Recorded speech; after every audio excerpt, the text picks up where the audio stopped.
नमस्कार दोस्तों, आज का ये वीडियो हम यूनिफॉर्म सिविल कोड, जी हाँ, समान नागरिक संहिता पर आपको थोड़ी सी जानकारी देना चाहते हैं। वैसे तो इसके बारे में आप गूगल करेंगे तो बहुत कुछ मिल जाएगा, लेकिन छोटे से में हम ये बताना चाहेंगे कि समान नागरिक संहिता यानी यूनिफॉर्म सिविल कोड का अर्थ होता है भारत में रहने वाले हर नागरिक के लिए एक समान कानून होना, चाहे वह किसी भी धर्म या जाति का क्यों ना हो। समान नागरिक संहिता में शादी, तलाक और ज़मीन जायदाद के बंटवारे में सभी धर्मों के लिए एक ही कानून होगा। यूनिफॉर्म सिविल कोड का अर्थ एक निष्पक्ष कानून है जिसका किसी धर्म से कोई ताल्लुक नहीं।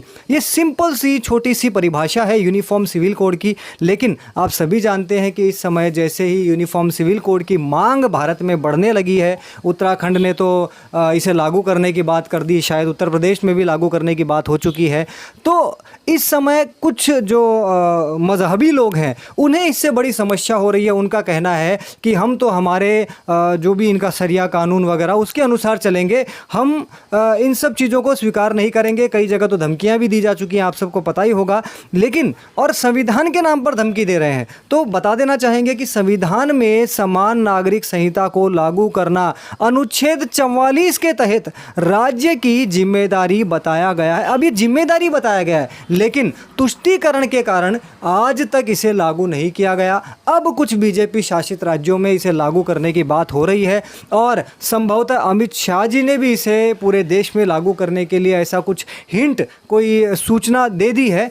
तो सबसे ज़रूरी बात यही है कि हमें जो भी देश के प्रति अपनी संवेदनाएं रखते हैं, जो भी राष्ट्रहित में सोचते हैं, खुद को राष्ट्र प्रेमी मानते हैं, वो इस कानून का ढंग से अध्ययन करें, इसे समझने की कोशिश करें और इसका पूरी ताकत के साथ समर्थन करें, क्योंकि विरोध करने वालों ने आवाज़ उठानी शुरू कर दी है। और यदि आज भी हमने इसका समर्थन शुरू नहीं किया तो जिस प्रकार 3 कृषि कानून सरकार को वापस लेने पड़े थे, हो सकता है यूनिफॉर्म सिविल कोड लागू करने के बाद विरोधियों का विरोध देखते हुए, उनका दबाव देखते हुए सरकार को अपने पैर पीछे हटाने पड़े और फिर हम केवल उस सरकार को गालियां देते फिरेंगे, लेकिन उससे कोई लाभ होना नहीं है। इसलिए अपनी संगठन का, अपनी एकता का, अपनी शक्ति का सही प्रयोग करें और यूनिफॉर्म सिविल कोड का पूरी तरह समर्थन जैसे भी हो सके अवश्य करें, ताकि हमारे देश की नई तस्वीर बनाई जा सके।